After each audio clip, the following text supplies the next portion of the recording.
এই নতুন বছরটা আমরা যেন বেশি বেশি আল্লাহর শুকরিয়া দিয়ে নতুন বছরটাকে সমৃদ্ধ করতে পারি, বেশি বেশি যেন আল্লাহর ইবাদত করতে পারি। নতুন বছরে আমরা শপথ নেই, আমরা যেন অন্তরে হিংসা লালন না করি, বিদ্বেষ লালন না করি, আমরা নিজেরা যেন কাদা ছোড়াছুরি না করি, আমরা যেন মিলেমিশে একসাথে একাকার হয়ে যাই। আল্লাহ তুমি কবুল করো, আমরা পড়ি আমিন। 60টা জিনিস মানুষ মরে যাওয়ার পরে তার কবরে পৌঁছতে থাকে।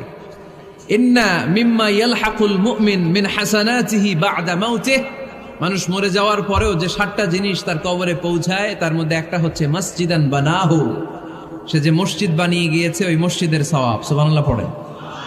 আপনি টাকা দিয়ে মসজিদ বানিয়ে দিলেন, ওই মসজিদে মুসল্লিরা নামাজ পড়ে, রোজাদাররা এসে ওখানে ইফতার খায়, তাহাজ্জুদ আদায়কারীরা তাহাজ্জুদ পড়ে, তাদের সওয়াবের কমতি হবে না, কিন্তু তাদের সওয়াবের একটা পার্সেন্টেজ সওয়াব যে ব্যক্তি মসজিদ বানালো তার আমলনামে আল্লাহ ঢুকিয়ে দেয়। সুবহানাল্লাহ বলতে পারলেন না? হে নামাজি আমার ঘরে নামাজ পড়ো আজ, দিল মে তোমার চরণ তলে হৃদয় যায় নামাজ। হে নামাজি আমার ঘরে নামাজ পড়ো আজ, দিল মে তোমার চরণ তলে হৃদয় যায় নামাজ। পড়েন আল্লাহু আকবার।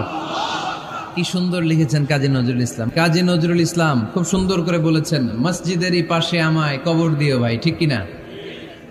মসজিদেরই পাশে আমায় কবর দিও ভাই, যেন গোরে হতে মুয়াজ্জিনের আযান শুনতে পাই।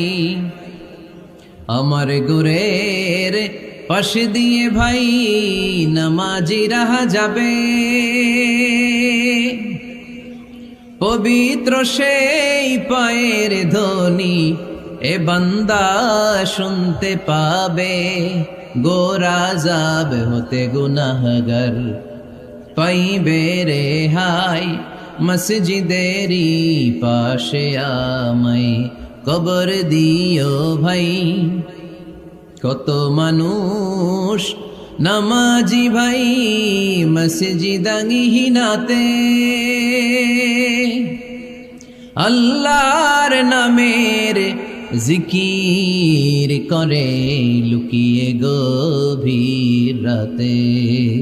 আমি তাদের সাথে ওই আল্লাহর নাম জপতে চাই, আল্লাহর নাম জপতে চাই। পড়েন সবাই, মসজিদেরই পাশে আমায় কবর দিও ভাই, যেন গোরে হতেও মুয়াজ্জিনের আযান শুনতে পাই।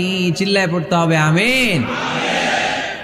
কি দরদ ছিল আমাদের জাতীয় কবি কাজী নজরুল ইসলামের, মসজিদের পাশে আল্লাহ তুমি আমার কবর দিও। আল্লাহ এই দোয়াটা কবুল করে নিয়েছে, ঠিক কিনা? ওনার কবরের পাশে মসজিদ আছে না নাই? আছে। এজন্য মসজিদের সাথে সম্পর্ক জুড়ে দেওয়া এটা ইমানদারের আলামত, আর মসজিদকে ঘৃণা করা এটা মুনাফিকের আলামত। এজন্য আমরা যেন আমাদের হৃদয়টাকে মসজিদের সাথে জুড়ে দেই, মসজিদের সাথে যেন সুসম্পর্ক থাকে। মসজিদ সবার, মসজিদ নিয়ে দলাদলি নাই। দলাদলি আছে অনেক জায়গায়, হানাফি মসজিদ, আহলে হাদিস মসজিদ, এরকম আমরা দেখি বা শুনি, এটা ঠিক না। হানাফি মসজিদ বলে কোনো কথা নাই, আহলে হাদিস মসজিদ বলে কোনো কথা নাই। মসজিদ সবার। ছোট্ট খাট্ট বিষয় নিয়ে মসজিদে মারামারি, একজন হাত তোলে আরেকজন তোলে না, কিলাকিলি আছে না নাই? একজন বলে জোরে আমিন, আরেকজন আস্তে আমিন, মারামারি আছে না নাই? এগুলো কি মারামারি করার কোনো বিষয়?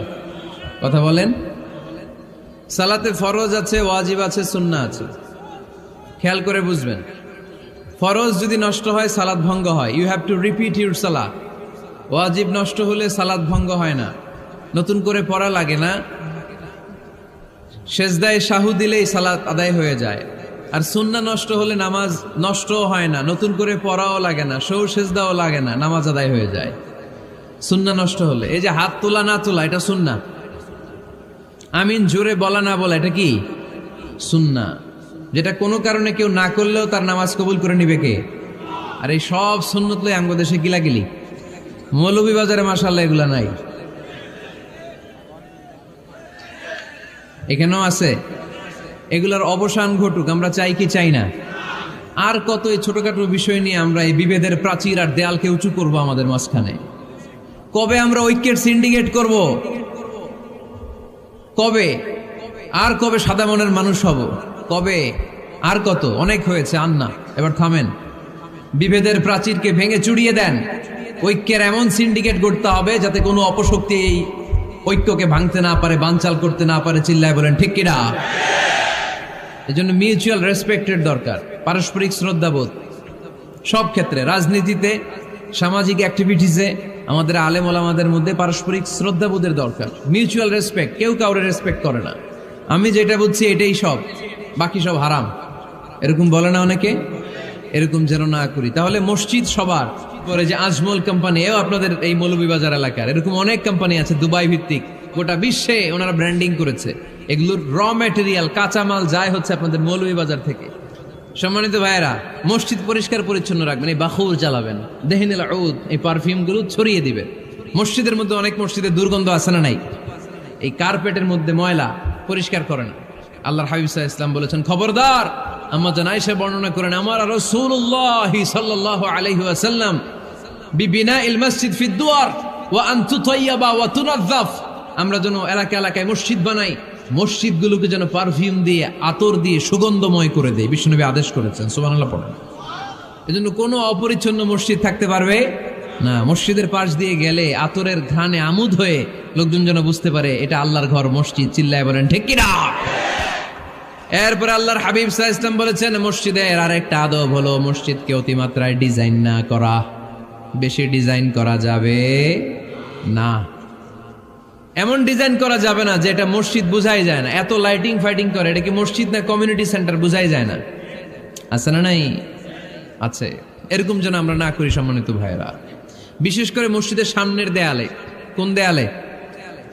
সামনের দেয়ালটা, কেবলার দিকে যেই দেয়াল, এই দেয়ালটা হতে হবে ফ্রেশ, যাতে করে মানুষের দৃষ্টি আকর্ষণ না করে। প্রায় মসজিদের দেয়ালের মাঝখানে দেখবেন আপনি ক্যালেন্ডার ঝুলায় রাখে, আছে না নাই? মৌলভীবাজার কি অবস্থা? খিতা খবর আছে? তো এই যে ক্যালেন্ডার ঝুলায় রাখে, ওইখানে দেখবেন বিভিন্ন মসজিদের ছবি, এতিমখানার ছবি, মানুষের ছবি। তো মানুষ নামাজও পড়ে, আবার ওগুলোও তাকায়, আছে না নাই? প্রথম কাতারে পরে ওইখানে কি লেখা, এগুলো পরে, তার ডিস্টার্ব হচ্ছে না? এই মুসল্লির দৃষ্টি যাতে অন্যদিকে না যায়, এটা খেয়াল রাখতে হবে। যদি পারা যায়, মসজিদের সামনে কোনো ঘড়ি টড়ি চলবে না। ঘড়ি মসজিদের পেছনের দেয়ালে, সময়সূচি পেছনের দেয়ালে, সব পেছনে। সময় কয়টা বাজে ওটা ইমাম দেখলেই চলবে, ইমাম এভাবে দেখে নিবে, আপনারাও দেখে নিবেন। কিন্তু সামনের দেয়ালটা যত সিম্পল করা যায়। আল্লাহর হাবিব সাল্লাল্লাহু আলাইহি ওয়াসাল্লাম নামাজ পড়া অবস্থায় সামনে এমন কিছু রাখতেন না যেটার দ্বারা আল্লাহর হাবিব সাল্লাল্লাহু আলাইহি ওয়াসাল্লামের সালাতে মনোযোগ অন্যদিকে চলে যায়। আমরা যখন সালাত পড়ি, যদি অন্যদিকে তাকাই, ফেরেশতার মাধ্যমে আল্লাহ একটা ডাক দেয়, বলে আকবিল, এই বান্দা ফিরে আয়, তোর নজর থাকা দরকার সেজদার জায়গায়, ফিরে আয়। আপনি আবার যখন অন্যদিকে তাকান, আল্লাহ বলে ফিরে আয়, সেজদার দিকে তাকা। আপনি আবার যখন ঘড়ির দিকে তাকান, আল্লাহ বলে আকবিল, ফিরে আয়, সেজদার দিকে তাকা। আপনি যখন আবার অন্যদিকে তাকান, তখন আল্লাহ বলে লা হাজাতা লি ইলা সালাতিক, তোর এই নামাজের দরকার আমার নাই। নাউজুবিল্লাহ পড়বেন না? তোর এই নামাজের দরকার আমার নাই। অজু করে কষ্ট করে যাকে খুশি করার জন্য আপনি সালাতে দাঁড়ালেন, উনি যদি বলে এই নামাজের দরকার নেই, তা কার জন্য নামাজ পড়লেন আপনি? কথা কি বুঝতে পেরেছেন? এজন্য এলাকার গণ্যমান্য ব্যক্তিবর্গ আছে, আমাদের চেয়ারম্যান সাহেব আছে, আরো অন্যান্য বিজনেস ম্যাগনেটরা আছে, আপনারা মসজিদ যখন নির্মাণ করবেন, সামনের দেয়ালটা যত সাদামাটা হতে পারে ততই ভালো। এমনকি জায়নামাজের মধ্যে এখন কাবা ঘরের ছবি আছে না নাই? আছে না? কি মুসলমান আমরা, নিজের কাবারে নিজে লাথি মারি নামাজের আগে, মনের অজান্তে নিজের কাবাকে নিজে লাথি মারছি। এরকম জায়নামাজ ব্যবহার করা নিষেধ। চিল্লায় বলেন ঠিক কিনা? সাদা ফ্রেশ জায়নামাজ বাজারজাত করেন, আপনাদের সিদ্ধান্তই ওনাদের ব্যবসা বয়কট হয়ে যাবে। আপনারা যদি এখন থেকে মসজিদের মিনারা আর কাবা ঘরের যে প্রতিকৃতি বা ছবি, এরকম ছবি সম্বলিত জায়নামাজ কিনা বন্ধ করে দেন, এদের মার্কেট থাকবে? কথা বলেন।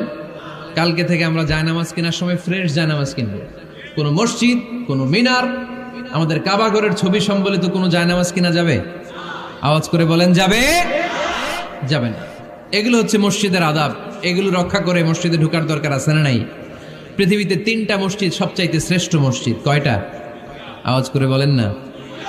1 নাম্বার মসজিদুল হারাম, ফাওয়াল্লু উজুহাকুম শাতরা। যেখানেই তোমরা নামাজ পড়ো না কেন মসজিদের হারামের দিকে হয়ে নামাজ পড়ো। কেবলা কোন দিকে আজকে? এদিকে, এইদিকে কেবলা। আমি যদি এদিকে হয়ে পড়ি নামাজ হবে না? হবে না কেন? কারণ কেবলামুখী হয়ে নামাজ পড়া ফরজ। চিল্লায় বলেন ঠিক কিনা? মসজিদুল হারাম পৃথিবীর প্রথম মসজিদ। ওখানে একটা ঘর আছে, ঘরটার নাম হলো কাবা। ইন্না আউওয়ালা বাইতিন উদিআ লিন-নাসি লাল্লাযী বিবাক্কাতা মুবারাকা। এই পৃথিবীর প্রথম ঘর, যেই ঘরটা স্থাপিত হয়েছে বাক্কা শহরে। বাক্কা মক্কার আগের নাম, এখন শহরের নাম মক্কা। আগে নাম ছিল কি? সবাই বলেন কি নাম ছিল? বাক্কা। এটা পৃথিবীর আদি ঘর। সব নবীদের পরশধন্য পদধূলিতে এই জায়গাটা বরকতময় হয়েছে। এটা এমন ঘর যেই ঘরের চারদিকে 1 রাকাত নামাজ পড়লে 1 লক্ষ রাকাতের সওয়াব পাওয়া যায়। হজ উমরা করেছেন কে কে দেখি? হজ উমরা করেছেন আপনারা না? মাশাআল্লাহ। আমরা যারা করতে পারি নাই আল্লাহ তাদেরকেও তৌফিক দাও। আমরা যেন এই কাবা ঘরে যে প্রাণ ভরে সালাত আদায় করতে পারি, আল্লাহ তৌফিক দান করো। আমরা যেন মসজিদে নববীতে যে প্রাণ ভরে সালাত পড়তে পারি, তৌফিক দান করো। আল্লাহর হাবিব সাল্লাল্লাহু আলাইহি ইসলামের কবরের সামনে দাঁড়িয়ে যেন আমরা প্রাণ খুলে মন প্রাণ উজাড় করে বিশ্বনবী সাল্লাল্লাহু আলাইহি ইসলামকে সালাম দিতে পারি, আল্লাহ তৌফিক দান করো। এই কাবা ঘরকে কেন্দ্র করে প্রতিদিন 100টা রহমত নাজিল হয়। আওয়াজ করে বলেন কয়টা? আল্লাহর হাবিব বললেন প্রতিদিন প্রতিনিয়ত 100টা রহমত নাজিল হতেই থাকে। 60টা রহমত তাদের উপর নাজিল হয় যারা কাবা ঘরের চারদিকে তাওয়াফ করে। 40 লিল মুসাল্লিন, বাকি 40টা নাজিল হয় যারা কাবা ঘরের পাশে নামাজ পড়ে। ওয়া 20 লিন নাযিরিনা ইলাল কাবা, বাকি 20টা রহমত প্রতিনিয়ত নাজিল হয় যারা তাওয়াফ করে না, সালাত আদায় করে না, শুধু কাবার গিলাফের দিকে তাকিয়ে থাকে।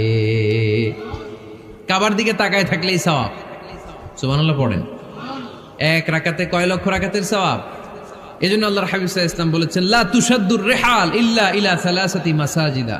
স্পেশাল ভার্চু এন্ড রিওয়ার্ড, বিশেষ সওয়াবের নিয়তে পৃথিবীর এই 3টা জায়গা ছাড়া কোথাও নিয়ত করে ভ্রমণ করা জায়েজ নাই। 1 হচ্ছে মসজিদুল হারাম, 2 হচ্ছে মসজিদ নববী, 3 হচ্ছে মসজিদুল আকসা। এই 3টা মসজিদ ছাড়া পৃথিবীর কোনো মসজিদে নিয়ত করে সফর করা যাবে না।